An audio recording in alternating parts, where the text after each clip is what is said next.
ಈ ಸದ್ಯ ವಾಲ್ಮೀಕಿ ಬೆಳೆಸ್ತಿರ್ತಾ ಇದ್ದಾನೆ. ವಾಲ್ಮೀಕಿ ಬಗ್ಗೆ ನಿಮಗೆ ವೇದಗಳು ಡಿ.ಕೆ. ಶಿವಕುಮಾರ್ ತುಂಬಾ ಹೇಳ್ತಾ ಇದ್ದಾರೆ ನಿಮಗೆ ಅಸೆಂಬ್ಲಿಯಲ್ಲಿ. ಸರ್ ಬೈಟ್ ವಾಲ್ಮೀಕಿ ಅಭಿವೃದ್ಧಿ ಹಗರಣ ಸಂಬಂಧಪಟ್ಟಂತೆ ಸರ್ ಬಿಜೆಪಿ ಒಂದು ಕಡೆ ಪ್ರೊಟೆಸ್ಟ್ ಮಾಡ್ತಾ ಇದ್ದಾರೆ ಮತ್ತು ಕಾಂಗ್ರೆಸ್ ಅವರು ಕೂಡ ನೋಡಿ, ನಾನು ಸ್ಪಷ್ಟ ಹೇಳ್ತೇನೆ, ನಾನೊಬ್ಬ ವಕೀಲ. ಸೊ ಈಗಾಗಲೇ ಕೋರ್ಟಲ್ಲಿ ಸೀಸ್ ಆಗಿರೋದ್ರಿಂದ ಮ್ಯಾಟರ್, ಸೊ ಅದರ ಮೇಲೆ ನಾನು ಯಾರೋ ಮಾತನಾಡ್ತಾರೆ ಅಂಥೇಳಿ, ನಾನೊಬ್ಬ ಮಾಜಿ ವಿರೋಧ ಪಕ್ಷದ ನಾಯಕನ ಜವಾಬ್ದಾರಿ ಏನು ಅಂಥೇಳಿ ನನಗೆ ಚೆನ್ನಾಗಿ ಗೊತ್ತು. ಬಹುಶಃ ರೂಲ್ಸನ್ನು ಓದಿದರೆ ವಿರೋಧ ಪಕ್ಷದ ನಾಯಕರುಗಳು ಈ ರೀತಿಯ ಇದನ್ನು ಮಾಡ್ತಾ ಇರಲಿಲ್ಲ. ಎರಡನೇದು, ಎಸ್, ಕೆಲವರು ಈಗ SIT ಒಂದು ರೀತಿ ಇದನ್ನು ಮಾಡಿದ್ದಾರೆ, CBIನವರು ಇನ್ನೊಂದು ರೀತಿ ಮಾಡಿದ್ದಾರೆ. ಹಾಗಾಗಿ ಅವೆಲ್ಲವನ್ನೂ ಸಹ ನಾನು ಈ ಹಂತದಲ್ಲಿ, being A lawyer, being A farmer member of parliament, being A farmer opposition party leader, ಇದರ ಮೇಲೆ ನಾನು ಯಾವುದೇ ವಿಧವಾದಂಥ ಕಾಮೆಂಟ್ಸನ್ನು ಮಾಡಲಿಕ್ಕೆ ಹೋಗೋದಿಲ್ಲ. ಇದು ಒಂದು. ಎರಡನೇದು, ಈಗಾಗಲೇ ನಮ್ಮ ಒಂದು ಪಾರ್ಟಿಯ ಶಿಸ್ತಿನ ಸಿಪಾಯಿ ನಾನು. ಪಾರ್ಟಿಯ ಸ್ಟ್ಯಾಂಡ್ ಬಗ್ಗೆ ನಾನು ಪ್ರಶ್ನೆ ಮಾಡೋದಿಲ್ಲ. ಈಗ ಏನಿದೆ ಇವತ್ತು ಸದನದಲ್ಲಿ ನಡೀತಾ ಇದೆ ಅಂಥದ್ದು, ಇದೆಲ್ಲ ನಾನು ಇಷ್ಟೇ ಹೇಳ್ತೇನೆ. ಎಷ್ಟೆಲ್ಲ ಹಗರಣ, ಈಗ ಉದಾಹರಣೆಗೆ ರಾಮ ಮಂದಿರದ ವಿಚಾರ, 8 ಜನನ ಅರೆಸ್ಟ್ ಮಾಡ್ತೀರಿ, 2 ರಾಜೀನಾಮೆ ಕೊಡ್ತಾರೆ. ಈಗ ಅಲ್ಲಿ SITನವರು ಒಬ್ಬರಿಗೆ ಕ್ಲೀನ್ ಚಿಟ್ ಕೊಡ್ತಾರೆ, ಇಬ್ಬರಿಗೂ ಸಹ, ಕಾರ್ಯದರ್ಶಿ ಮತ್ತು ಇವರಿಗೆ.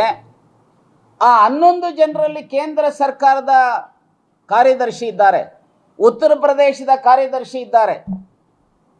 ಯಾರು ಡಿನೇ ಮಾಡಿಲ್ಲ ಆ ಹಗರಣ ಆಗಿಲ್ಲ ಅಂಥೇಳಿ. 8 ಜನ ಯಾರೋ ಅಮಾಯಕರನ್ನು ಅರೆಸ್ಟ್ ಮಾಡ್ತೀರಿ, ಅಲ್ಲಿ ಚರ್ಚೆಗೆ ಅವಕಾಶ ಮಾಡೋದಿಲ್ಲ. ನಾನು ಯಾವುದೇ ತಪ್ಪುಗಳನ್ನು ಇದನ್ನು ಚರ್ಚೆ ಮಾಡಬೇಡಿ ಅಂತ ಹೇಳೋದಿಲ್ಲ. ನಮ್ಮವರು ಸಹ ರಾಜ್ಯ ಸರ್ಕಾರವನ್ನು ಸಹ ಚರ್ಚೆಗೆ ಸಿದ್ಧರಿದ್ದಾರೆ.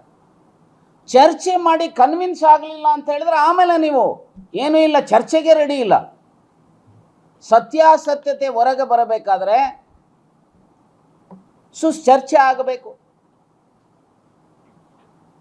ಸಮುದ್ರ ಮಥನ ಆದಾಗ ತಾನೇ ಅಮೃತ ಆಚೆ ಬಂದಿದ್ದು. ಹಾಗೆ ಇವತ್ತು ಯಾವ ಇಶ್ಯೂ ಮೇಲೆ ಇವರು ಬೀದಿಗಿಳಿದಿದ್ದಾರಲ್ಲ, ಯಾಕೆ ಸ್ವಾಮಿ ನೀವು ಚರ್ಚೆಗೆ ಸಿದ್ಧರಿದ್ದಲ್ಲ?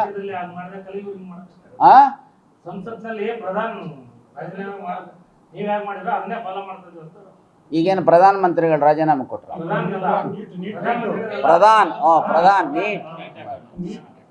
ನೀಟಿನ ಹಗರಣ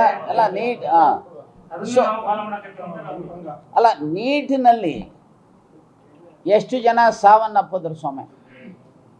ಎಷ್ಟು ಜನ? ಸುಮಾರು 22 ಲಕ್ಷ ಜನ ವಿದ್ಯಾರ್ಥಿಗಳು ನೀಟಿಗೆ ಎಕ್ಸಾಮ್ಗೆ ಅಪಿಯರ್ ಆಗಿದ್ದು. ಆಮೇಲೆ ಇದು ರಾಷ್ಟ್ರವ್ಯಾಪಿ, ಇದೊಂದೇ ಬರೀ ಕಾಂಗ್ರೆಸ್ ವಿರೋಧ ಪಕ್ಷ ನಾಯಕರ ಇಶ್ಯೂ ಅಲ್ಲ, ಅದು ಇಡೀ ದೇಶದ ಜನತೆ ಇಶ್ಯೂ. ಸೊ ಹಾಗಾಗಿ ಇವತ್ತೇನಾಗಿದೆ, ಅದರಲ್ಲಿ ಸಾವುಗಳಾಗಿತ್ತು. ಆಮರಣ ಅಂತ ಉಪವಾಸ ಸುಮಾರು 23 ದಿವಸಗಳ ಕಾಲ ನಡೆದಂಥದ್ದು. ಆದರೆ ಅದನ್ನು ಪಾಪ ಪ್ರಧಾನಮಂತ್ರಿಗಳು 2 ದಿವಸ, ಪ್ರಾರಂಭ ದಿವಸ ಮತ್ತು ಕೊನೆಯ ದಿವಸ ಮಾತ್ರ ಸದನಕ್ಕೆ ಬರ್ತಾರೆ. ಯಾವ ಪ್ರೆಸ್ ಕಾನ್ಫರೆನ್ಸು ಅಡ್ರೆಸ್ ಮಾಡಲ್ಲ. ಅಮಿತ್ ಶಾ ಬರೋದೇ ಇಲ್ಲ ಈ ಸಾರಿ, ಸದನ ಮುಗಿದ ಮೇಲೆ ಬರ್ತಾರೆ.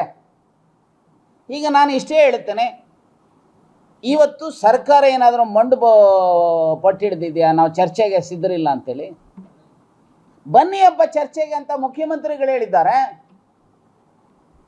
ಚರ್ಚೆಗೆ ಕನ್ವಿನ್ಸಿಂಗ್ ಉತ್ತರ ಸರ್ಕಾರ ಕೊಡದೇ ಇದ್ರೆ ತಾನೇ ನೀವೇನಾದರೂ ಮಾಡೋವಂಥದ್ದು. ಯಾಕೆ ನೀವು ಚರ್ಚೆಗೆ ಸಿದ್ಧರಿಲ್ಲ? ನಿಮ್ಮಲ್ಲಿ ನಿಜಕ್ಕೂ ಸಹ ಮೆಟೀರಿಯಲ್ ಇದ್ದರೆ, ನೀವು ಹೇಳೋವಂಥದ್ರಲ್ಲಿ ಸತ್ಯಾಸತ್ಯತೆ ಇದ್ದರೆ, come on let us have a discussion on that issue.